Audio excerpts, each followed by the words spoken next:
Lots of Hanumans available in the organization.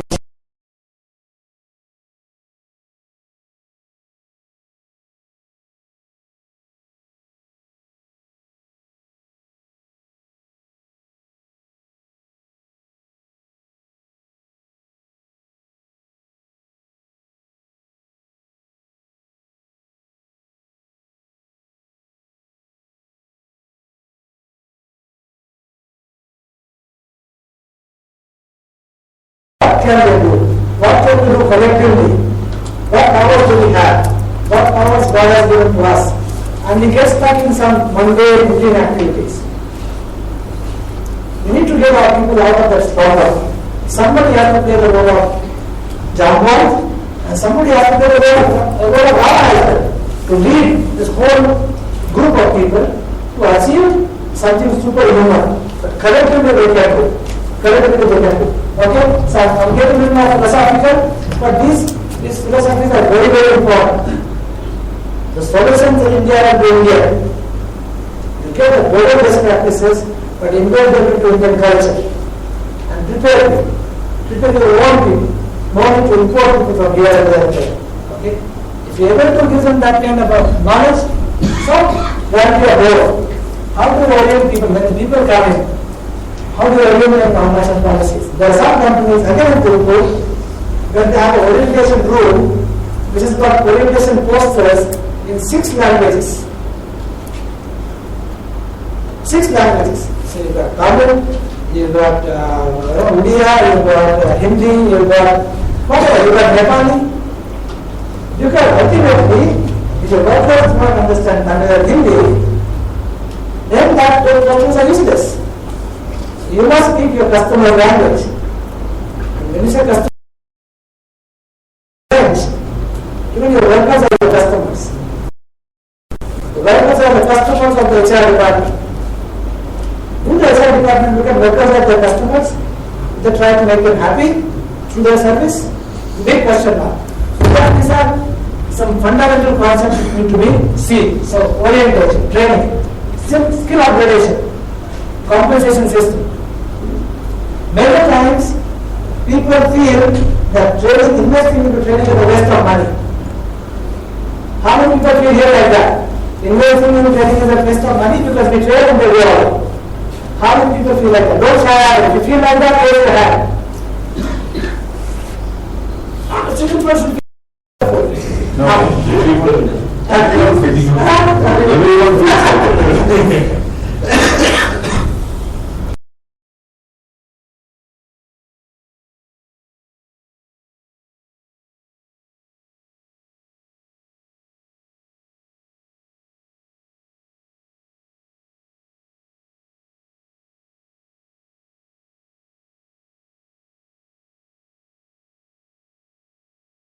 train, they may go away. In CEO says, I have option between two. Training them and risking some of them going away, or keeping incompetent people who are not qualified for the job. What should I do? So, if a particular job needs to be done,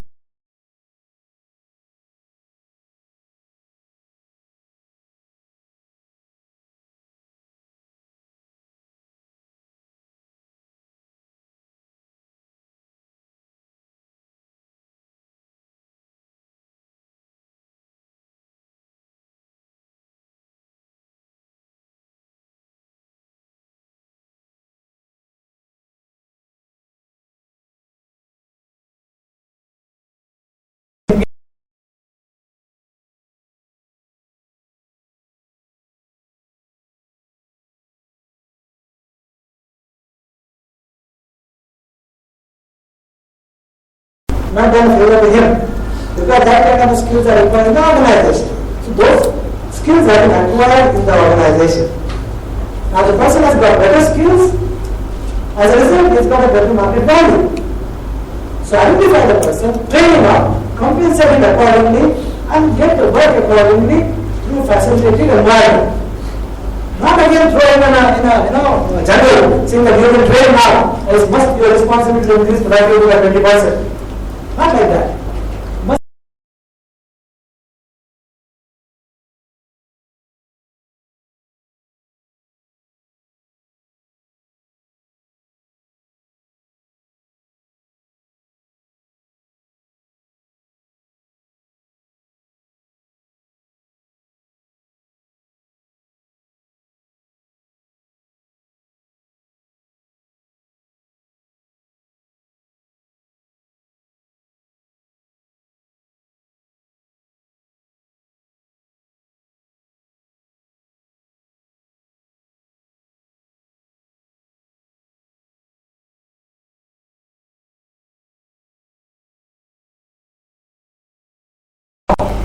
It is between them two, I am not going to come in between.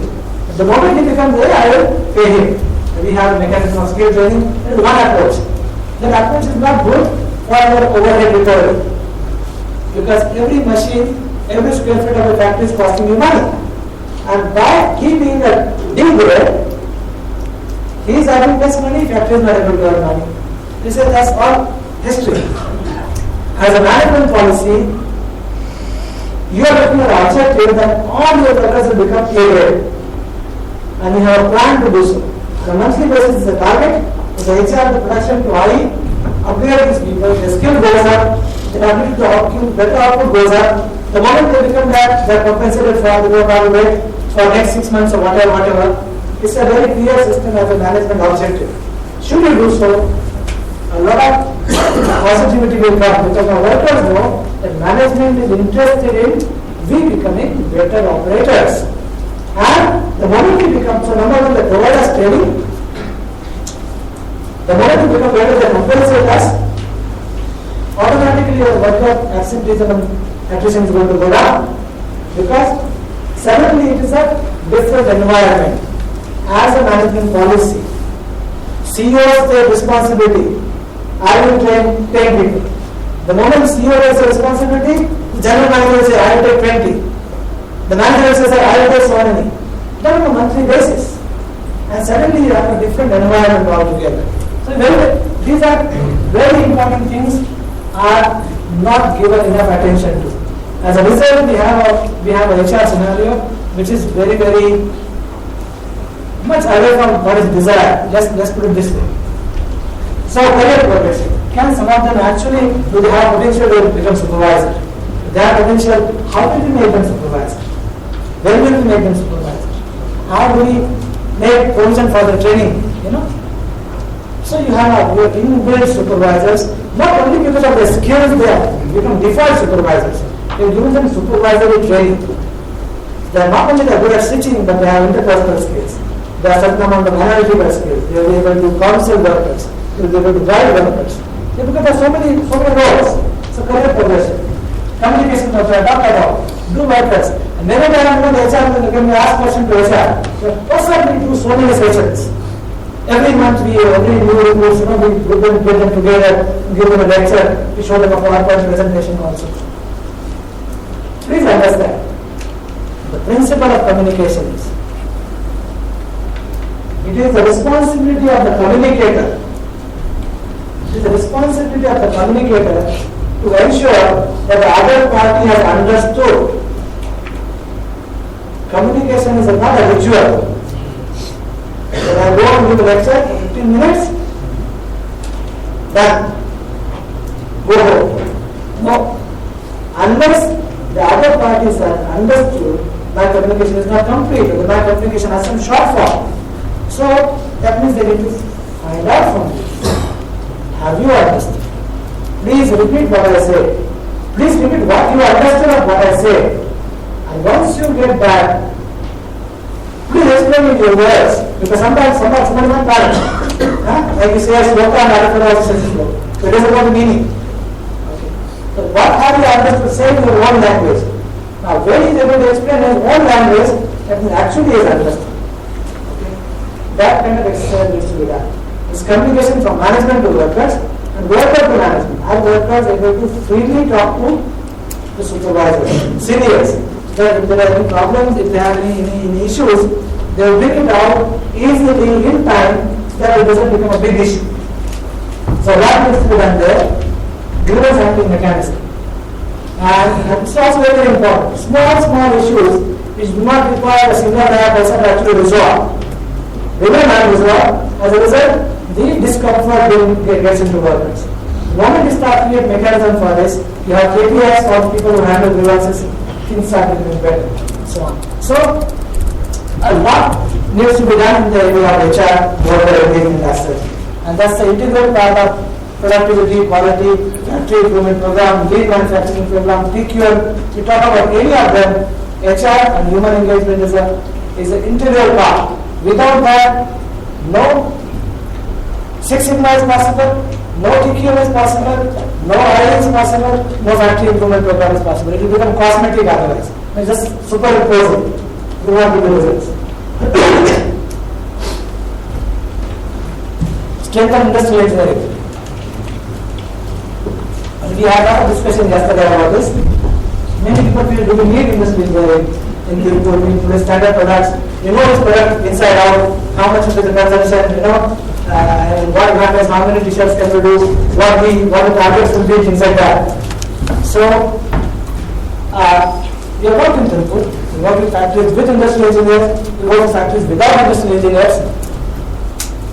There's a lot of scope of improvement in this industry, and a good IT can definitely help to make garment manufacturing more scientific. But it's not only the I going to do it. I, with the help of the production people, I with the help of the other managers, HR, quality, all put together can actually make that improvement process happen. But what are the typical simple tools is line balancing. Many times the lines are not balanced and you're losing money. Methods improvement is a very, very important function. Can we improve the existing methods? Because if you want to improve productivity, you want to find out new methods all the time. New methods will bring down the sand. If sand comes down, the efficiency is not going to go up, but your value productivity will go up. The pieces produced, the person will go up, efficiency will not go up because the sand has gone down. You want to do that. You want to do that. You want to reduce the work content, method improvement can come in very handy, through which you do method standardization. Through method standardization, you do health standards for those methods, and you do line balancing accordingly. You do skill matrix. Skill matrix will be handy for line balancing. Now, in a contractor system with high level turnover, there is no skill matrix. So then you are doing shooting in darkness. Man is man, put here, there. Not exactly that way, but very thumb rule oriented. So the skill matrix can be 5 levels of sophistication. One situation is no skill matrix. Every man is a boss man, so he can be put anywhere. No discrimination, a socialistic system. However, he can do sightseeing, he can do radar, he can do flashbacks, he use that diagram.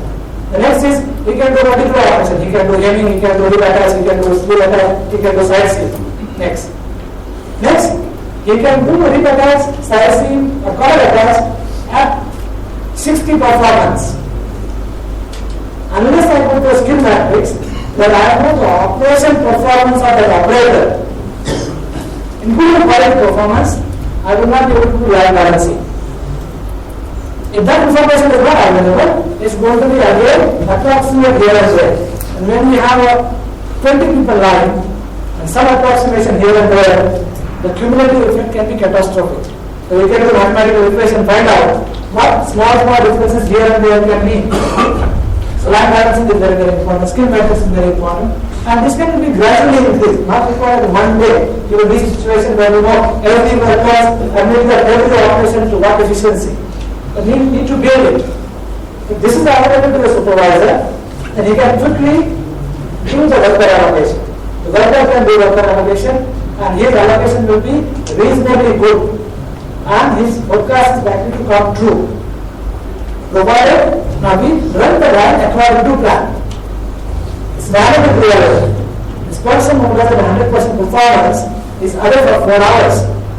Skill matrix will tell you who can go there and can get a what performance and how much will be the shortfall. So somebody else also needs to work for another 45 minutes. So that kind of situation can be possible and needs to be done. Both is in design and ergonomics. Again, another major area. Another interesting things have been done there. And through that, again, for certain operations, the productivity, efficiency, quality can improve substantially. Worker fatigue goes down to ergonomics, automatically the productivity will increase. But these areas are not really given enough attention to. What can be done quickly, I will sort of share with you. Okay, let's look at this. Again, I can be now blamed for not giving example of network industry. But I just want to use this as an example. And in many cases, I ask actually what the benchmarks are. But here I am just going to share the benchmarks at the same time. As per a study in 1975, so we're talking about how many years back? About 38 years back. 38 years back, an organization called AAMA, American Apparel Manufacturers Association, got their select members together, the large industrialists, and they also called the technologists, engineers, and asked them to a survey, please tell us, using today's technology and best of the methods of today, without wasting any time, what kind of a productivity performance is possible? For 5 items they have taken, I have taken 3 here. Okay, that time the t-shirts were not very popular and it was more of a formal fashion. Okay, they came out, and this is important, attainable direct labor productivity, sewing as well as finishing. Unit per operator per 8 hour shift. That means all manufacturing employees up to packing. Okay? Men's dress shirt in 480 minutes, 44 men's dress shirts were possible to be produced in 1975 in America. Per labor. Including finishing man. No separate finishing man, no separate packaging man. What is the sum of the government? Very good question.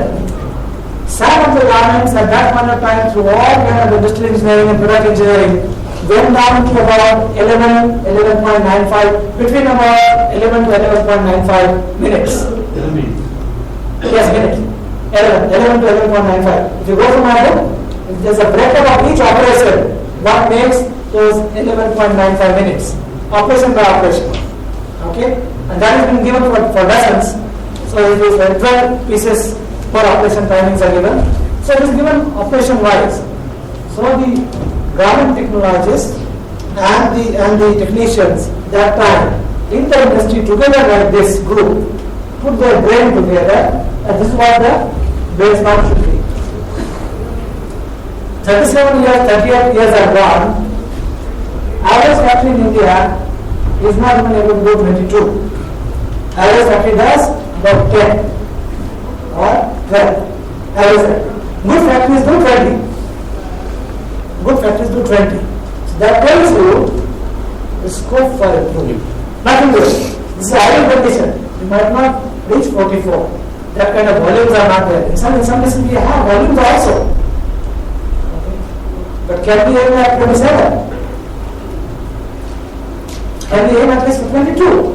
So, that's why we say, wherever you are, don't let this thoughts come in your mind that you have reached the ceiling. You cannot go further. No.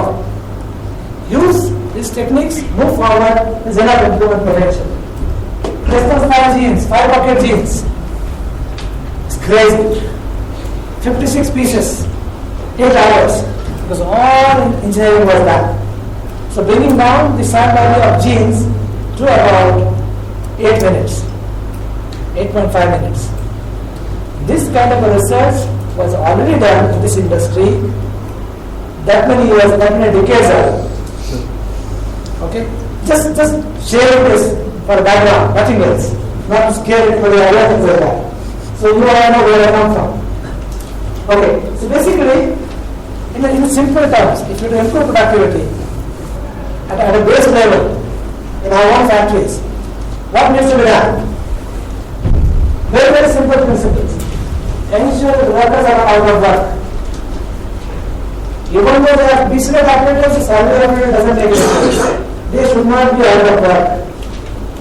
They are out of work, you are losing factory output. Every minute you are losing factory output. So if they are out of work for a minute, the next minute they should be attended to. The delay in attending, you are losing factory output. As a result, your overhead cost per piece is increasing, your profit is going down. The sense of urgency is very, very important to attend to any production problems. Planning has to be much better so you don't anticipate the product being out of work. So steady flow of inputs, afterwards quick maintenance. And more once you know what happens on the floor. Principle is very important. People should not be out of work. Don't think because it's a piece later, if it sits idle, does not matter. It does matter. Because opportunity cost is very, very high. Is that okay? Can I get a warm glass of water? Like the kind of water you use for tea? Warm water. Yeah, warm water. Then, number 2 is identify the bottleneck operations. In your production line, understand which are the bottleneck operations, where the traffic jam is happening. Identify them first. Teach your supervisors to spot bottleneck operations. Interdepartmental within the department. The principal is saying, where is the traffic jam happening?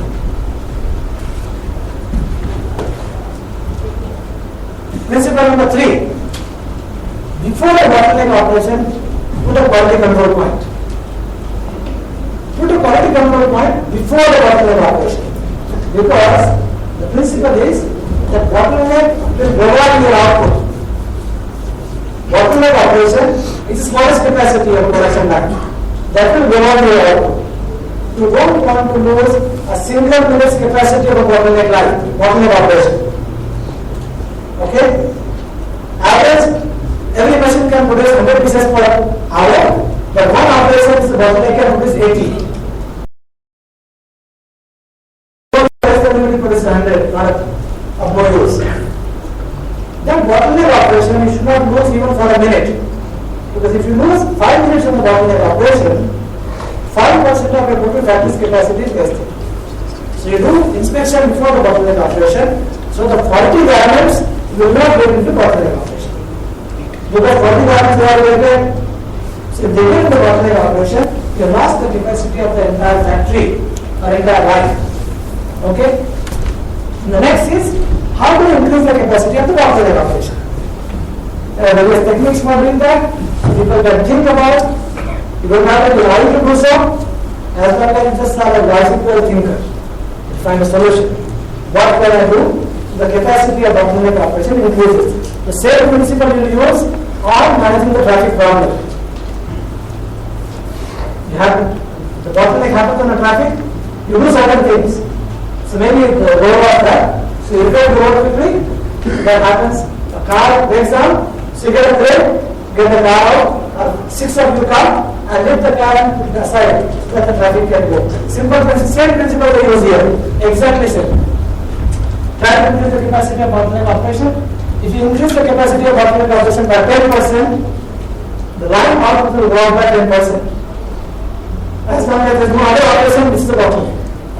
It's a very simple principle. Okay? This is very, very important. Expose the supervisors and managers to the global productivity benchmarks. Show them videos of better practice. Show them to take them to other factories. Because seeing is believing. And the always asking in this industry that is working.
Maybe correct me.